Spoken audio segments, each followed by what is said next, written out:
Welcome back to Macro Monday, where every single Monday we cover one key chart and take a quick look at the economic data releases on the docket for this week in 5 minutes or less. Just a reminder, what you hear today is just a snapshot of our full Macro Monday newsletter. So if you're looking for more in-depth analysis, you can check that out in the description of this video. Okay, so all eyes are on the FOMC statement this Wednesday, which is why we're focused on this chart. Currently, it's unclear to us how seriously the market is taking the Fed right now. So while money supply has picked up since last year's rate cuts, which is a sign that the Fed's plumbing is working, so it's affecting monetary policy as we would expect, it's unclear if the Fed's previous rate cuts are impacting the real economy. So just looking at this chart, yes, the yield curve had steepened, as you would expect, following Fed rate cuts. So when the short end of the curve comes down with the rate cuts, you would expect a steepening. But indicators like housing sentiment, as you can see on this chart, are still scraping the bottom of their historical levels. So something we'll be watching over the coming months is how these traditional relationships hold up as the Fed alters or doesn't alter the level of interest rates. So we'll see our next insight into that on Wednesday. Speaking of that, let's get into the calendar. So this week is stacked with key economic releases. Kicking things off on Monday, we have June's first leading economic indicator, the Empire Fed Index. So that is out today. And that is followed by the Philly Fed on Friday. So we get our first two looks at June's leading economic indicators. We'll also see the NAHB housing market update on Tuesday, along with May's housing starts and building permit series this week on Wednesday.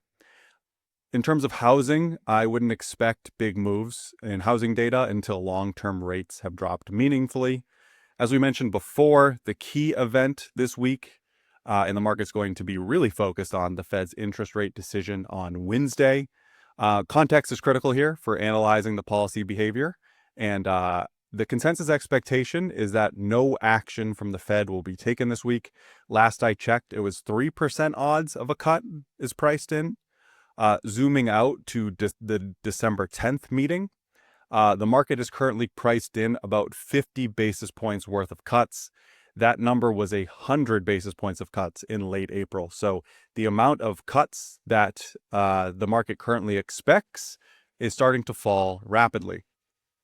And Chairman Powell is going to have a difficult task on Wednesday as he looks to strike the right tone without picking up the recent volatility in U.S. bond markets. One way you could think about this volatility in yields is that bond investors currently don't believe the Fed has defeated inflation. And if you look at some of our leading indicators of inflation, this suggests that this might indeed be the case. So this week, we're expecting Chairman Powell to cite disinflationary trends in CPI, PPI, low unemployment, muted but still positive growth expectations, and a recovering consumer sentiment as indications that current monetary policy is in the right place. As always, we're expecting the usual caveats. Core CPI has not yet achieved its 2% target, and the Fed is closely monitoring data on tariffs and inflation. But ultimately, there's not enough evidence yet for a policy shift. That is our expectation. That is sort of the market's expectation. We're not far off there. We'll see if that comes true. Okay, that wraps up this Macro Monday. It looks like I'm currently a little over 4 minutes, so I'm going to keep it under 5. Thanks for watching. I hope you have a great week, and I hope to see you back here next Monday. Subscribe to the channel.